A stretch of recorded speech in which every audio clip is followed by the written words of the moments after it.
üstə sərfin ana, sərfin ana.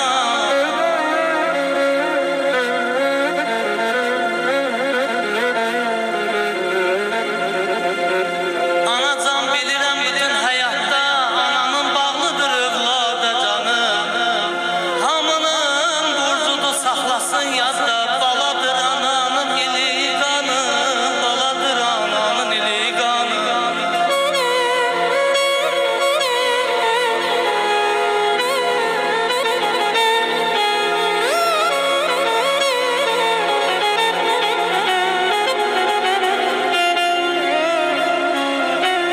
Məqamın niyyəti bulaqdan durur, bu qarımsal sızmaz dağlar vurur.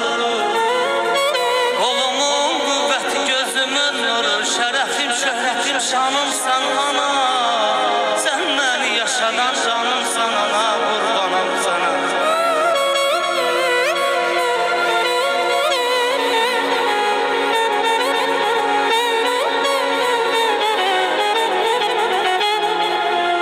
Təzəcə dil açıb ayaq açıram, sən verən qanadla qolla uçuram.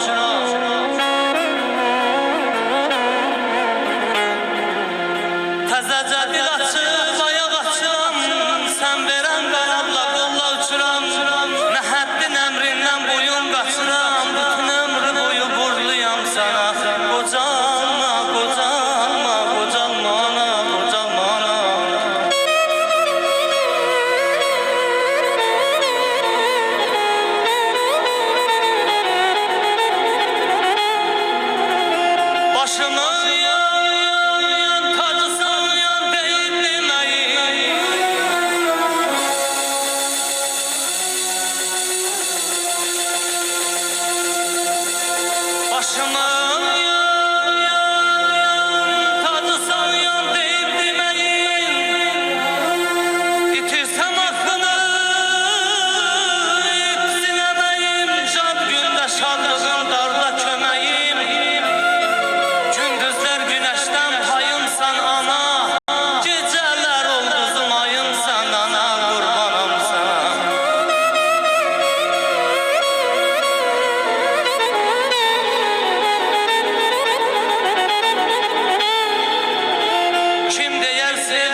beni Eğil buralı bacandı Anam benim anam Ay ay diğer yakanlar Arzulara biz çatanlar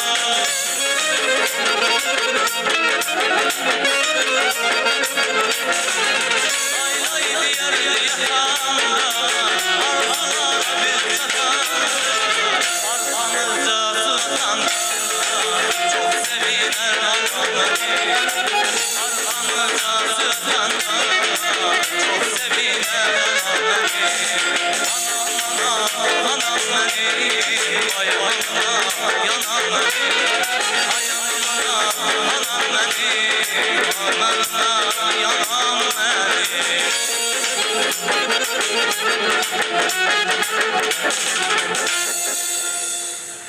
Tarık bak belə Vasıf lirikli